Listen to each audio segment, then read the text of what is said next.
Hello tout le monde, j'espère que vous allez bien. Aujourd'hui on se retrouve pour une nouvelle vidéo qui sera une vidéo prédiction de la draft 2022. Donc la draft ça arrive dans quelques semaines à WWE.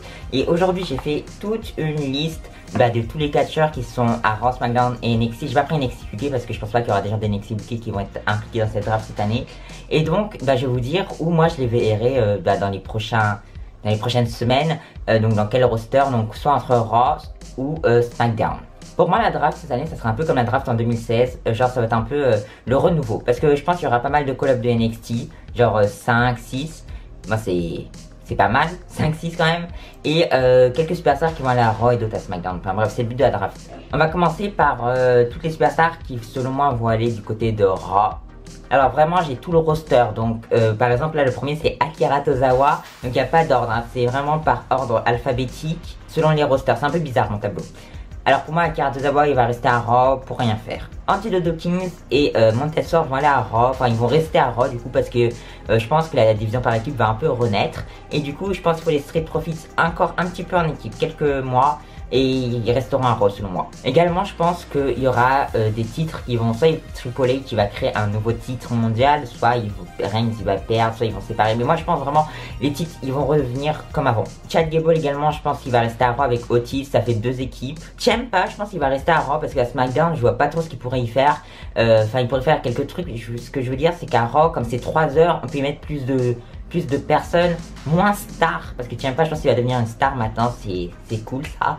Mais à SmackDown il n'y aura pas vraiment le temps je pense pour le construire en tant que star. Je pense que Triple H il va réussir à le faire monter comme une star du côté de Raw. SmackDown et je pense que Raw c'est mieux. Cody Rhodes je pense qu'il va rester à Raw. Dolph Ziggler également je pense qu'il va rester à Raw parce que il y a un programme avec Theory qui pourrait terminer, enfin déjà commencer parce qu'à part des super kicks c'est pas passé grand chose. Dominic Mysterio et Rey Mysterio, 3 équipes du côté de Raw. Je pense que Dominic il va bientôt turn sur Rey, donc ça fera plus 3 équipes mais ça fera juste 2 catcheurs solo. C'est une bonne idée je pense de les laisser à Raw. Ezekiel également il reste à Raw, je sais pas vraiment s'il y a projet maintenant. Kevin Owens je pense qu'il va rester à Raw parce que je draft également Sami Zayn du côté de Raw.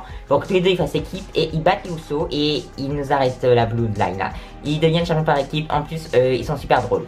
Donc ça pourrait être une équipe fun, mais très bons catcheurs les deux, donc ce serait une bonne idée. Logan Paul toujours à Raw, mais je ne sais pas s'il est dans la draft ce mec. Mustafa Ali, je pense qu'il va rester à Raw, tout comme Ciampa. C'est une bonne idée d'avoir les 3 heures de Raw pour développer plus de talent, du coup Mustafa Ali, Ciampa.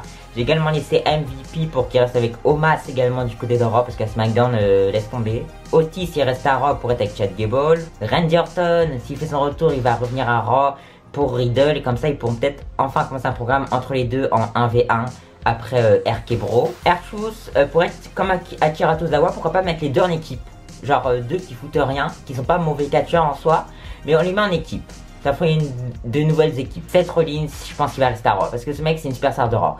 Dès que je pense à Raw, genre Raw récemment je pense à lui, genre c'est Rey en tant que champion universel, en tant que champion intercontinental, même cette année c'était incroyable, du coup il faut qu'il reste ici. Et pour terminer, Theory qui reste à Raw et également Virman qui va peut-être changer un peu de gimmick. Alors je vois bien le Sotarius qui vont aussi à Raw. Je crois que j'ai un peu mal fait ma draft parce que je vois que toutes mes équipes sont à Raw presque. Bref, Biggie qui va à Raw. Je veux tout vous citer. Les Viking Raiders, encore une équipe, j'ai vraiment exagéré. Gunther, parce que je vois bien Bobby Lashley à SmackDown et Gunther à Raw. Du coup, ils échangent les titres. Enfin, ils échangent pas les titres. Le titre intercontinental, il va à Raw et le titre des États-Unis va à SmackDown. Et du coup, Gunther et Ludwig Kaiser qui vont à Raw. Happy Corbin, Massé, Mansoir et tout ça, ils font leurs petites bêtises du côté de Raw. Il y a du temps, c'est marrant comme ça. Madcap Moss également à Raw. Max Dupree du coup à Raw. Sami Zayn comme je l'ai dit. Et Shanky et Normal du côté de Raw. Du côté des femmes pour Raw, je laisse Asuka, Bayley, Dakota Kai, Io Sky. Donc Asuka parce qu'on peut faire encore plein de trucs avec elle du côté de Raw. Donc par exemple Asuka Bayley si Bayley devient championne de Raw. Dakota Kai et Io Sky parce que ils sont dans le clan de Bayley, je vais pas les séparer. Becky Lynch qui reste à Raw. Bianca Belair qui reste à Raw. Mais Bianca je vous avoue que j'ai un peu hésité parce que pour l'instant elle est championne de Raw. Mais à Clash of the Castle elle pourrait perdre par exemple face à Bayley et aller du côté de SmackDown après. Mais Bianca, j'aime bien quand elle est à Raw. Dana Brooke et Tamina que je laisse dans le même roster qu'elles sont en ce moment. Et donc j'espère qu'elles pourraient être en équipe. Vraiment je pense il y a beaucoup d'opportunités pour créer des équipes. Donc entre R-Truth et Akira Tozawa du coup. Dana Brooke et Tamina, au pire voilà on s'en fout quoi. Tamina je la vois pas en solo. Dana Brooke ils en font rien en solo. Du coup laissez-les se mettre en équipe. Également, je vois bien Charlotte Flair qui va à Raw, donc pourquoi pas pour lancer une rivalité genre Rhea Ripley Bianca, et ensuite Charlotte Flair Bianca, et Charlotte Flair Rhea encore, bon je sais pas, mais Charlotte Flair qui va à Raw parce que à SmackDown en fait, elle a déjà été championne de SmackDown, et à Raw, j'ai kiffé quand elle était championne de Raw. Avant qu'il y ait l'échange des ceintures et tout, ça relétait avec Nia Jax et tout, j'aimais bien. Genre, ça faisait... Elle va bien avec le show, je trouve. Natalia de SmackDown qui y va. Ronda Rousey, parce que pour lancer sa rivalité avec Becky Lynch. Et Ronda, je trouve c'est un peu une superstar de Raw. Genre, pour moi, il y a des superstars qui doivent être à Raw et d'autres à SmackDown, parce qu'ils vont mieux avec le show. Bref, Ronda pour moi va beaucoup mieux à Raw. Et en dernier, il y a Shayna Baszler et Shotzi. Et j'y vois un call-up de NXT féminin du côté de Raw, ça serait Sarray, parce qu'après tout le reste, je le vois presque à SmackDown. Du coup voilà, c'est la fin pour la division féminine niveau draft du côté de Raw. Maintenant on va passer au côté SmackDown de niveau gars et filles. À SmackDown, je vois AJ Styles. Genre AJ Styles, il pourrait être le visage de SmackDown une nouvelle fois. Donc Drew McIntyre champion, AJ Styles en challenger, ils peuvent combattre. C'est un peu une rivalité qu'on a déjà vu en 2020, mais bon, on a un peu oublié, c'était le Performance Center et le Thunderdome. Du coup, si on pourrait faire revivre cette rivalité avec du public, ça serait cool. Du coup, comme je vous l'ai dit, Bobby Lashley du côté de SmackDown, donc accompagné de Cedric Alexander et Shelton Benjamin. Donc pourquoi pas refaire le Hurt Business en différent, je sais pas si c'est une bonne idée, bref. Je vois Cedric et Shelton à SmackDown. Ensuite, le Judgment Day du côté de Raw qui part à SmackDown avec Edge. Comme ça, on termine le programme. Et Edge à SmackDown. En fait, il faut des nouvelles stars à SmackDown. Il y en a beaucoup à Raw maintenant, donc il en faut à SmackDown. Donc Edge à SmackDown, le Judgment Day à SmackDown, Finn Balor et tout ça. Et Rhea Ripley également, parce que Rhea qui pourrait prendre le titre à Liv Morgan, ils ont une petite histoire, c'est un équipe à WrestleMania et tout.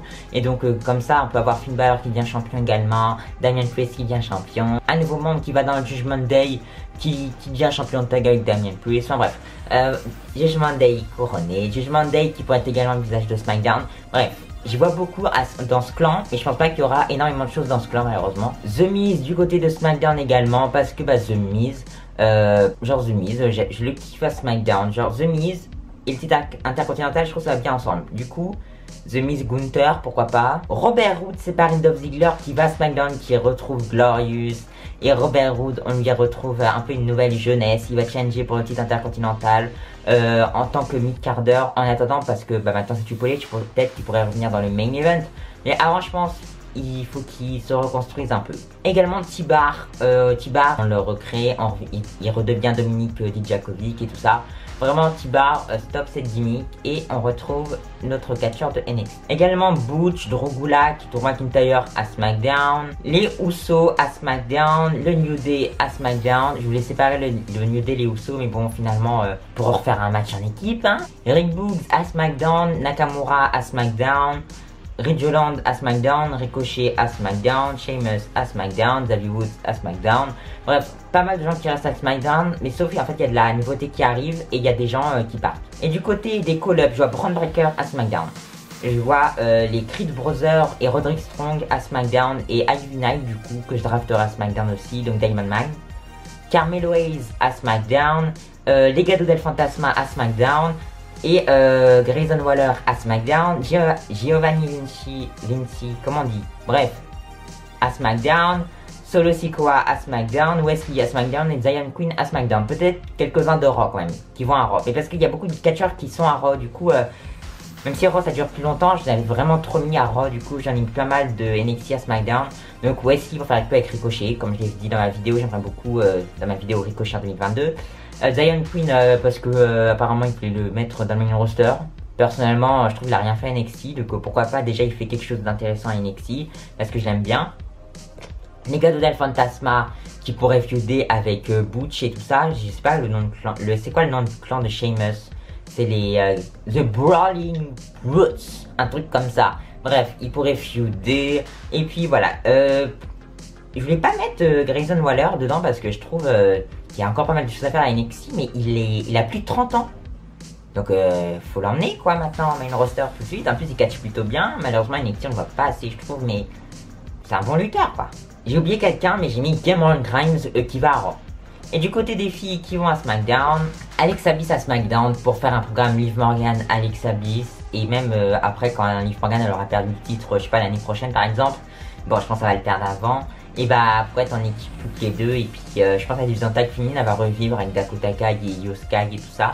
Carmella qui va à SmackDown, Doudrop à SmackDown, Nikki Ash à SmackDown, Queen Zelina à SmackDown, Rhea Ripley à SmackDown, Aliyah qui reste à SmackDown, Lacey Evans qui reste à SmackDown, Liv Morgan à SmackDown, Naomi, Sasha Banks à SmackDown.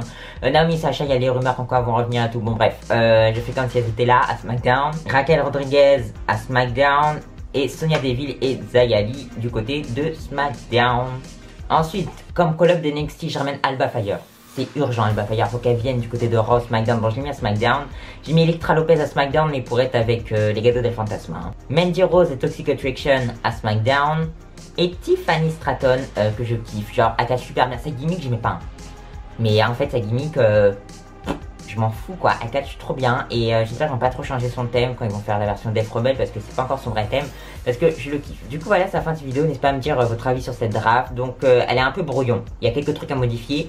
Mais n'hésitez pas à me dire, vous, au moins 5 catcheurs que vous verrez bien à Raw et à SmackDown. Et quelques call-ups d'NXT. Et donc, bah, moi, je vous dis bye à une prochaine vidéo. Bye!